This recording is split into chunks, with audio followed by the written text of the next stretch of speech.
Welcome back to the AEC video series on plan settings. We left off with the restrictions tab. The next tab we're going to look at is the trial period.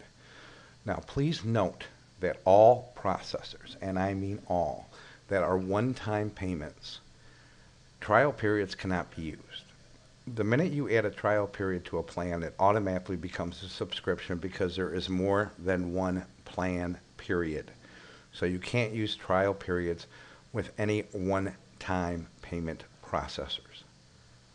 I can't stress that enough.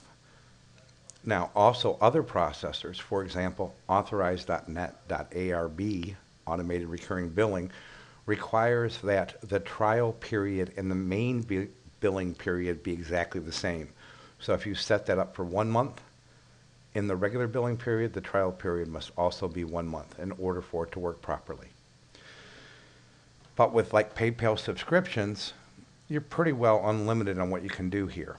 So trial period, let's set free. We can say yes, and then we can actually give it a trial period of like 3 days if we want, which means in essence now the plan is, when they go to see it for the first time, they'll get a trial period free of 3 days. You can also set a rate if you want of $1 for 3 days. And you can basically play around with this and get it down to the way you want. The thing to remember on the trial period is AEC will only give it to the person one time on that plan itself. So we've set up a trial period here. Let's hit apply.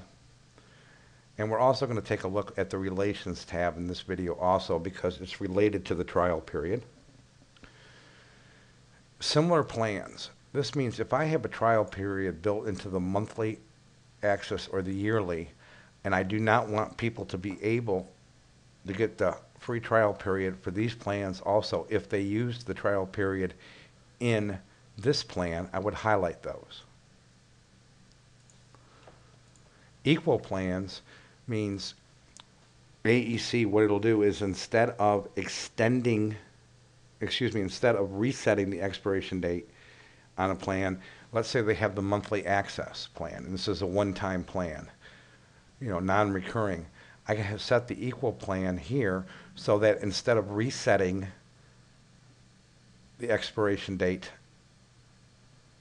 for their access, this being a primary plan just to 1 month from today, what will end up happening is it will extend the expiration date. Whatever this one expires at, it will add 1 month or 30 days to this actual plan. Now this basically is logical if you're using a one-time payment, but isn't very logical if you're using recurring subscriptions because it would mess up your logic flow. The last tab that we're going to look at here is the micro integration tab. In the micro integration tab, the very first part you're going to see is, since this plan is in group 1 and I already have a micro integration attached, the email, it is already inherited from that group, so it already has it. But let's say I also want to attach my iDev affiliate MI so that my affiliates can be paid a commission on this particular plan. I can do that. I can also click here, like on Edit, if I want to take a look at the micro integration. As you can see, it actually opens it up in a new window. But once I get done with that, I can hit Apply. And I've basically set up my plan now, my new plan. Thank you very much and enjoy using AEC.